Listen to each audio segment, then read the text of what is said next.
Hello and welcome to the Crickets to Cha-Ching's podcast. I'm Julie Berninger, co-founder of Gold City Ventures, and today I have a special co-host with me today. Welcome, Cody. Thank you for having me. And you're going to be hearing a lot more of my voice on this podcast because we have some exciting announcements today. Yes, so Cody and I co-founded Gold City Ventures together back in 2019, and the exciting news is that Cody started a brand new Etsy shop last year, and he's just been crushing it. And he's been really hitting some big revenue numbers. So we're going to have Cody talk about that before we get into our big announcement, but definitely stay tuned because I think you'll be excited to hear what new format we have to the show going forward. Yeah, I'll just jump right into it. So, as you alluded to, we started Gold City Ventures back in 2019, had some early success. Basically, my story was like I blew up one Valentine's Day. I was big into seasonal printables, had a $700 week. I was addicted.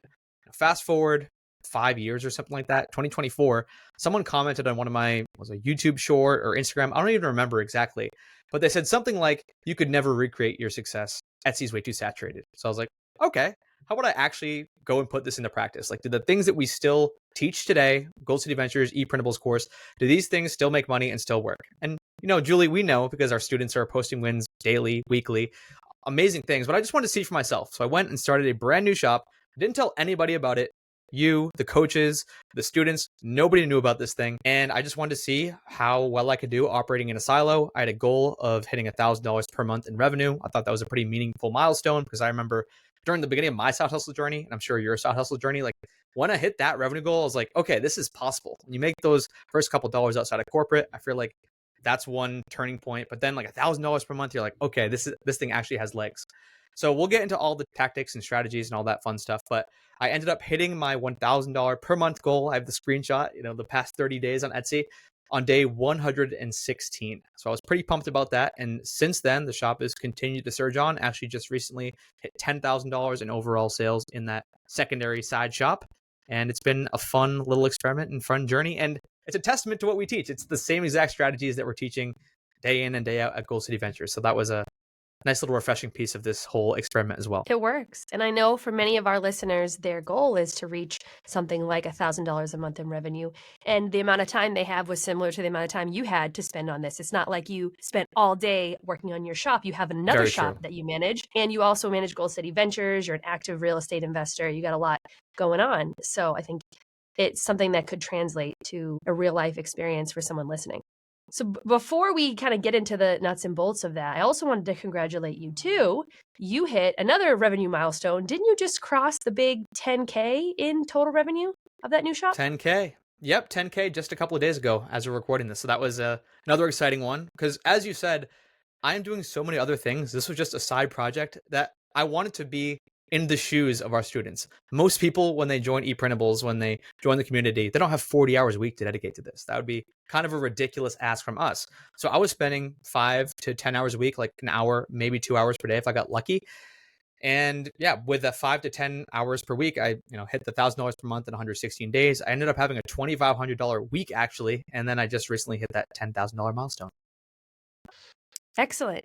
And I noticed because you had shared this on your IG story that you were at like $9,997 and then you got a $4 sale and it tipped you over to $10,001. And I kind of laughed because in the digital product world, sometimes our numbers are made up of little $3, $4, $5 sales. So would you say in this new shop, the majority of your products are still in that kind of lower but not totally low sales price category, or have you found some products that are in that sweet spot of like $10 to $15 per item? Haven't made it up to 15. Everything I have is between $3.99 and $9.99. So I still am in that sweet spot. But what I'll say is some people, depending on who you are, you might hear a number like $10,000. You might think that's a lot. You might think that's a little. If you're in the physical product space, it might sound like a little, but you got to remember with digital products, these things have like 90+% margins. There's no cost to create this thing. You can go in Canva. You can use the free version of Canva if you want. You could use free keyword research tools and go in and make this thing. Whereas if I was making baskets or t-shirts or whatever, those things are going to have way lower profit margins. So even though that number, that overall revenue number might be a lot higher, I'm going to be taking a lot less of that home. So that's another cool thing about digital products. Not that many of you need to be reminded, but those who are in the handmade space and those who do sell POD, like $10,000, most of that can be revenue if you're selling digital products because the margins are so high. Yep. And you can also turn the products into a bunch of other things. Like I know you've perfected the template method, and I Yes, think that's talking one of about the that ways today. you Yes, I know we're gonna get into that, and that's one of the ways you've been able to multiply your time. So, for all of us busy people, how do we multiply our time when we have such a limited time so that we can list as many items as possible? Because I don't know if you wanna give a range of how many items you have listed in that shop, but that might be helpful for people to get a benchmark. I now have just under 500 items listed in that shop. That might sound crazy to some people, but a lot of these variations, I'll take one base product. So let's give a real example because this template method was the one of the big reasons behind my success. So let's use a thank you card, for example. I can very easily take a thank you card and just create 25, 50 different variations of that thank you card. I could create a thank you card for every variation of birthday, for every holiday throughout the year, for Valentine's Day, Easter, graduation, and then you can go into like niches like teachers, nurses. There's an infinite number of possibilities. So basically what I do is I'll build a really nice looking base template. Once I'm happy with how that base template looks, and the listing images and the description, like I'll do all this at once. Then I'll just go and kind of brainstorm using various keyword research tools. How can I basically make this base template into as many products as possible? So there's some where I have 50 variations of one product. So that's how I'm able to scale to 500 different products so quickly. And with something like taking a thank you card and making it a nurse thank you card to a teacher, it might just be changing the design on Canva, which is like maybe changing the colors, the words, changing some of the elements like the clip art. Then I literally will drag and drop the new design into my listing images. I'm using the same exact listing images just with the new design on it. It takes me less than a minute to swap out all the different listing images.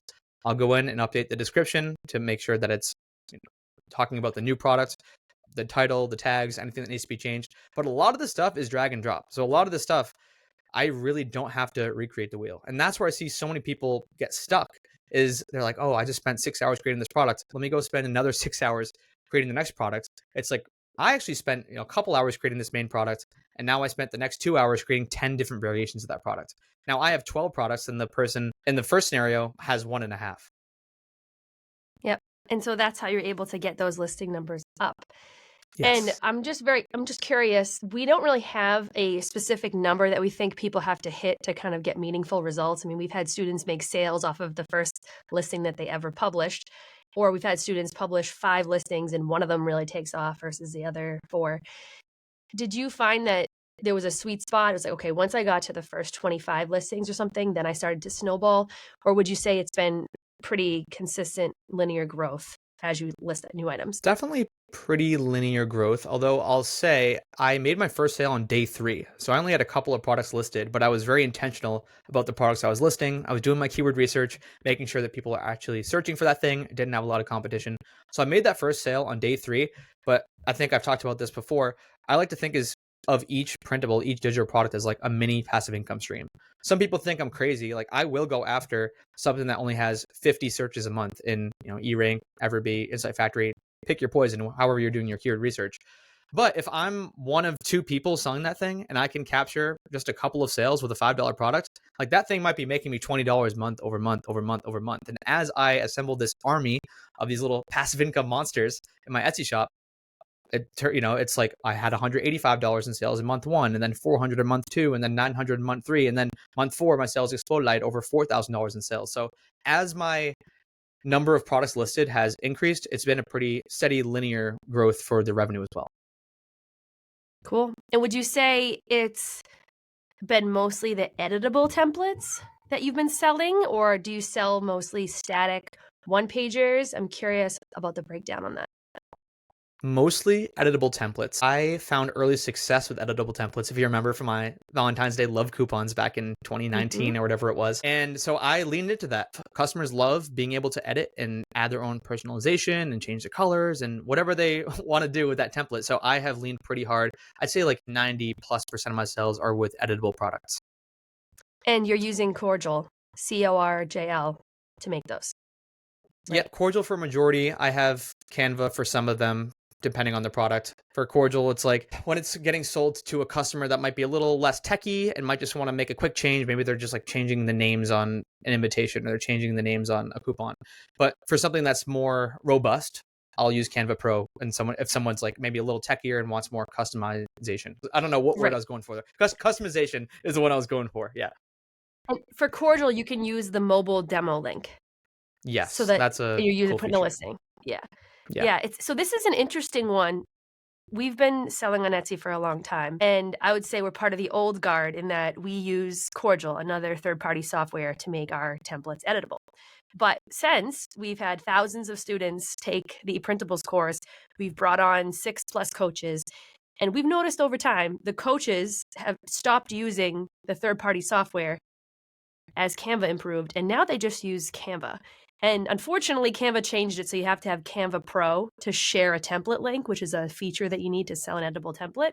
But Canva Pro has so many benefits beyond just that one thing. If you're a serious seller, you will have Canva Pro eventually, anyways.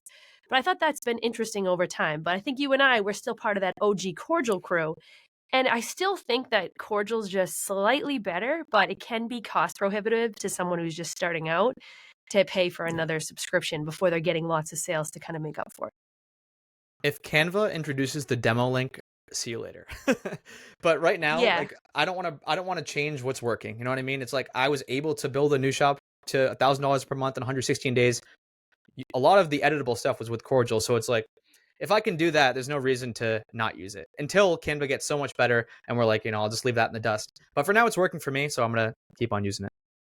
Yeah. And I find it as a customer, it's easier to print from Cordial to do multiple items per page than it is to figure that out from Canva because people don't know how to use their printers, Yeah. including me. I don't know how to use my printer. I'm trying. So Cordial just makes it so simple. So something like gift tags or little things like you're mentioning, your love coupons, it just seems easier. But that being said, when we do poll our coaches and we poll our students, they're using Canva Pro for the majority of them.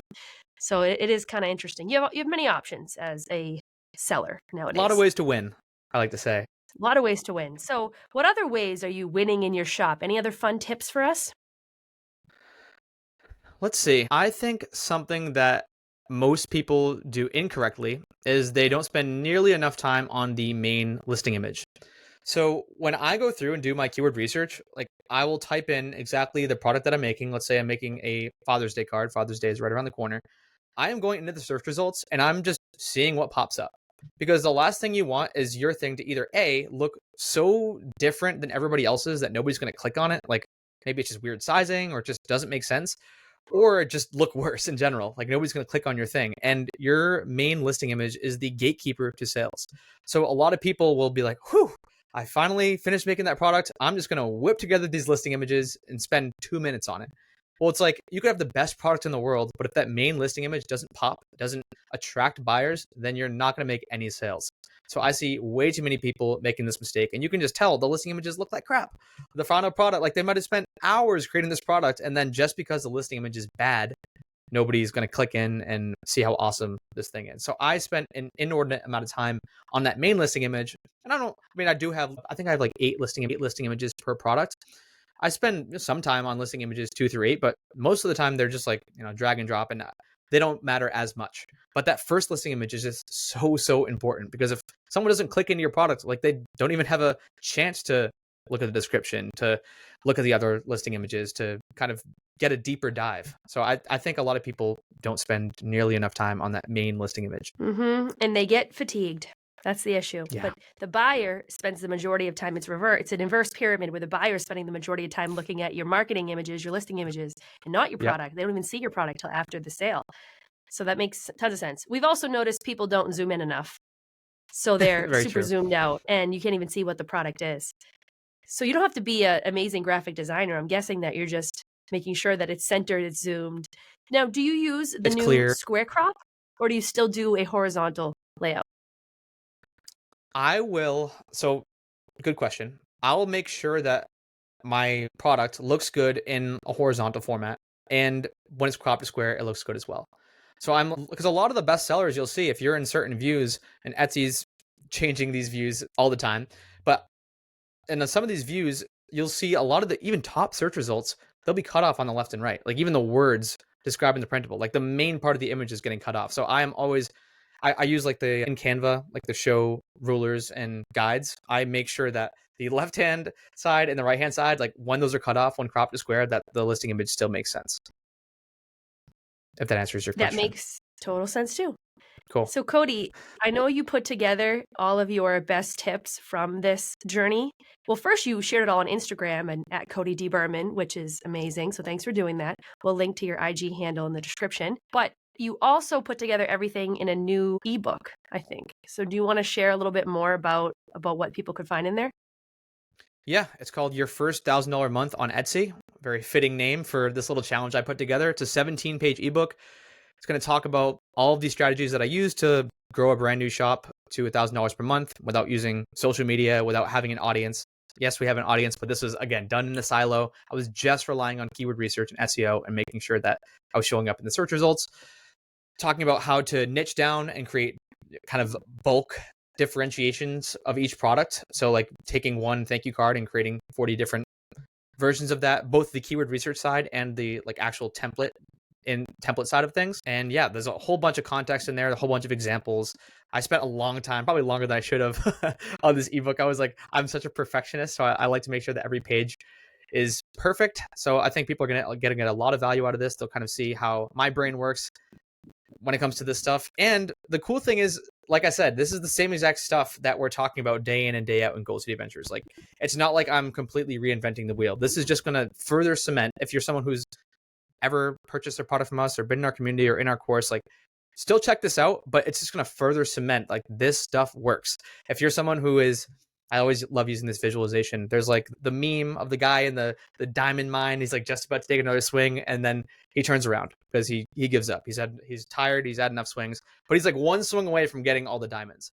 That is where I see a lot of people in the Etsy space. Like, you might be one design away or one tweak away from sales starting to pour in, or even maybe it's your first sale, or maybe it's like just starting to get that sales momentum, and people just give up because they might be missing one tiny piece. So hopefully this ebook will help people get over that hump. You can grab it at the goldcityventures.com/1000. Again, it's called your first $1,000 month on Etsy. So that's goldcityventures.com/1000. The Julie, should we number get into the 1,000. exciting? Yes, one. Yeah, not spelled out, just 100. Got it. Should Oh, we get yes. into And the if they, exciting part?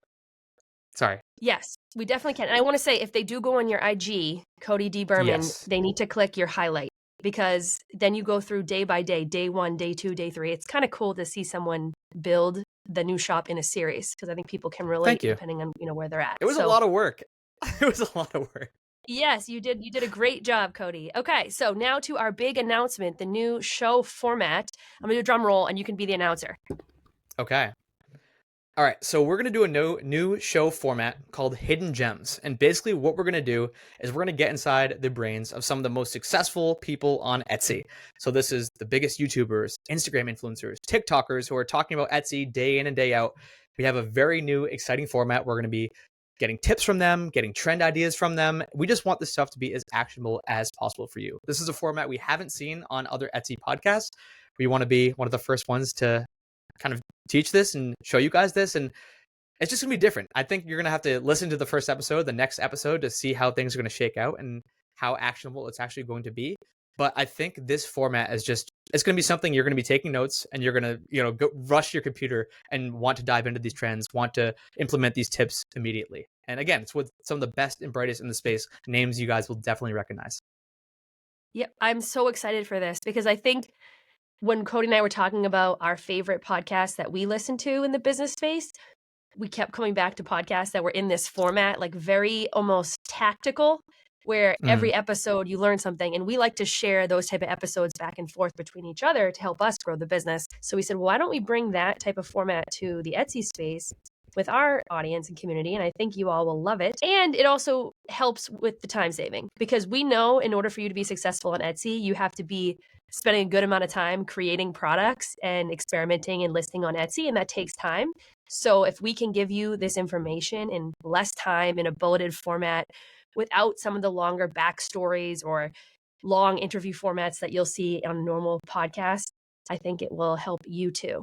And we all need our time back. We're all very busy. So excited to introduce that format. Stay tuned. It's going to be every episode going forward from today. And sometimes it will be me hosting and sometimes it will be Cody hosting. And maybe sometimes we'll be together. But get ready. We're going to bring some big names here and excited to hear what they have to say. Hidden gems. And Okay. yeah, hidden gems. I was going to say, if you guys have suggestions for guests or feedback from these first couple episodes, like definitely shoot us a DM on Instagram or anywhere at Gold City Ventures, because we'd love to hear your feedback. And we want to know if this is helpful. If there's certain things that you want to hear more of, if you want to hear less of. Seriously, all feedback is welcome. We want this to be as actionable and tactical for you as possible. Totally.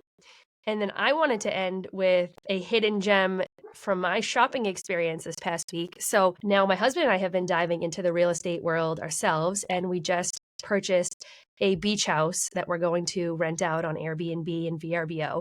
So we did construction and renovation work and all the boring stuff's out of the way. But now the fun part, which is the design and decor, it's time for that. And my favorite place to shop for that is on Etsy.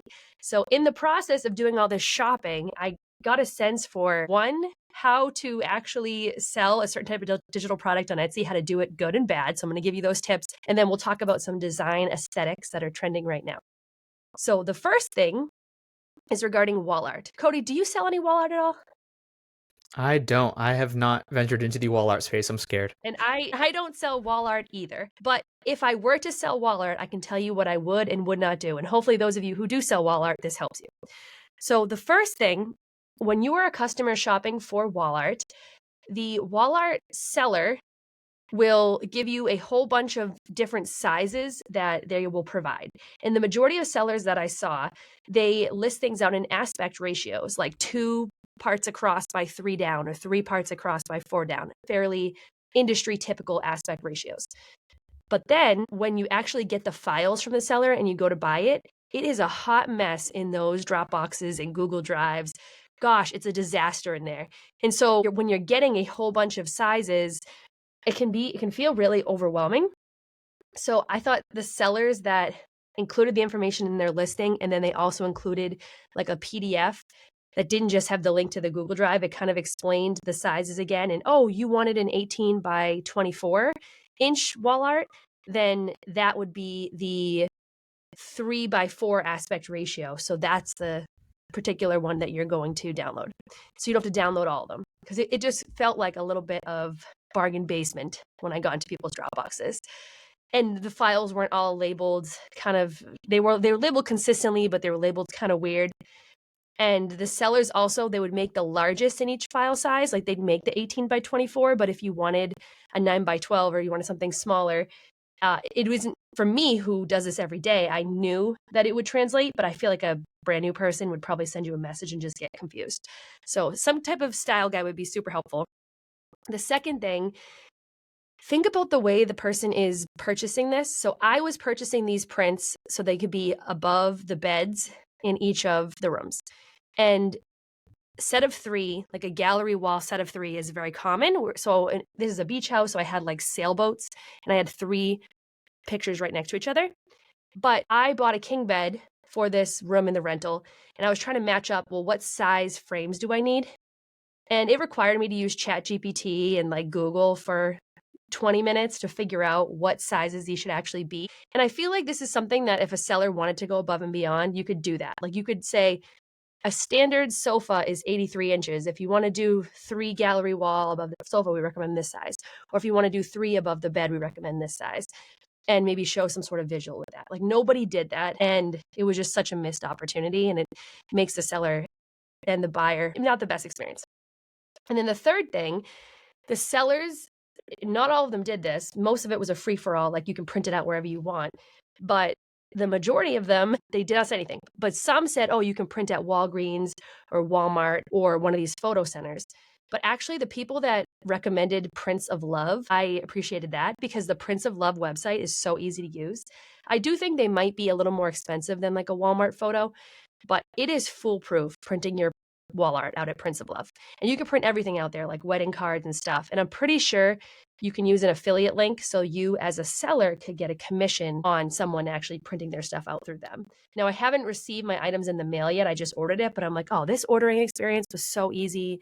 And I went on Walmart.com because that's usually where I print my pictures for the kids. But for wall art, like it just got overwhelming, the choices, and I feel like the average buyer would just hate that. So those were some of my tips now that I've gone down this wall art journey for the Airbnb. Have you ever bought wall art, Cody?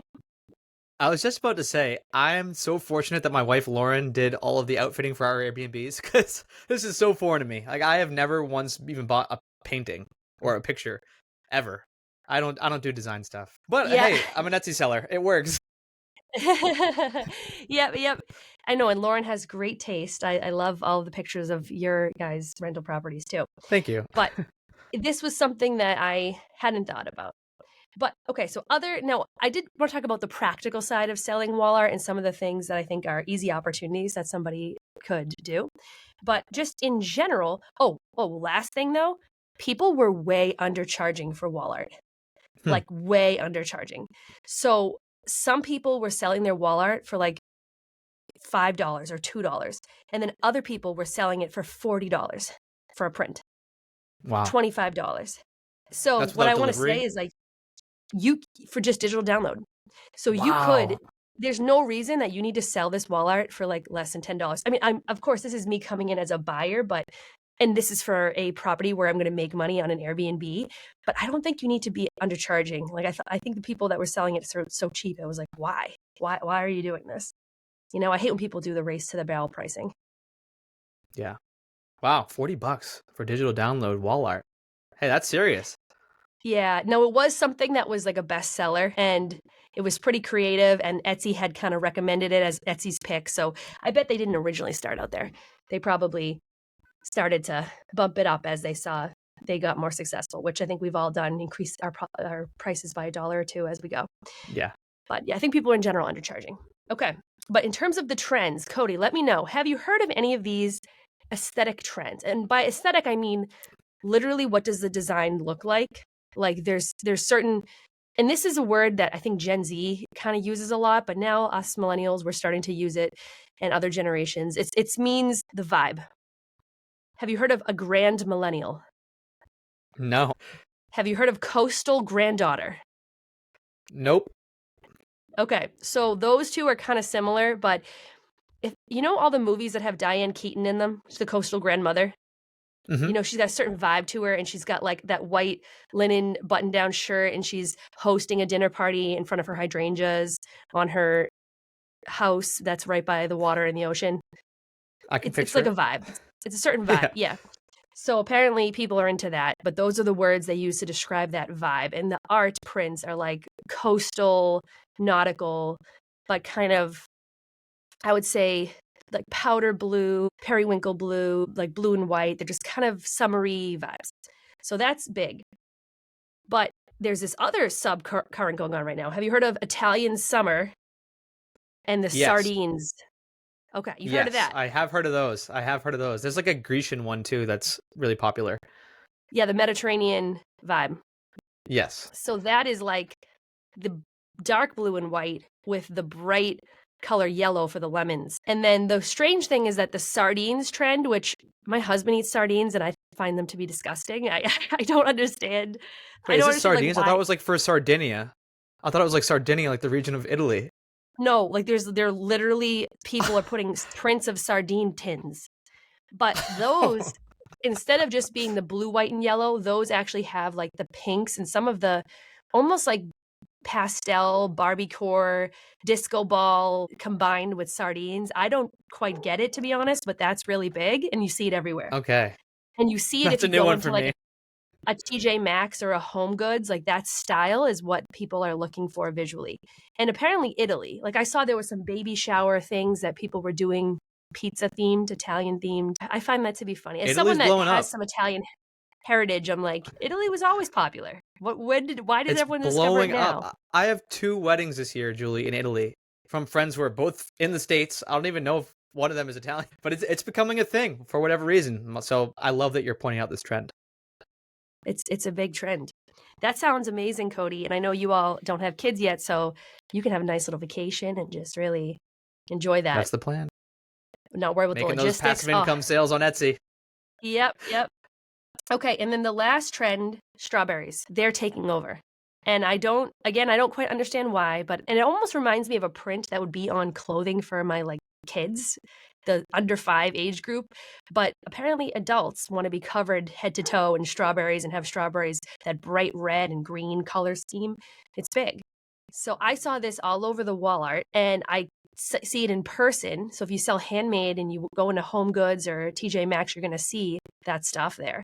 Target, Marshalls, I'm sure they're all gonna be selling these type of things. And maybe you can find a way to incorporate that into your design. Now, to Cody's point, though, you don't wanna be shoving these designs into things that don't make sense. If Yeah. everyone else is doing a whole different aesthetic, it could be a risk to start taking a left turn and make a strawberry-themed thing, but I've seen it work. Like, for example, their first birthdays, berry sweet first birthday was, like, a big one. I know that started becoming big last summer. So sometimes you might be the first to market, but it might make sense. I love that. Yeah, definitely don't try to force some kind of a theme onto a niche.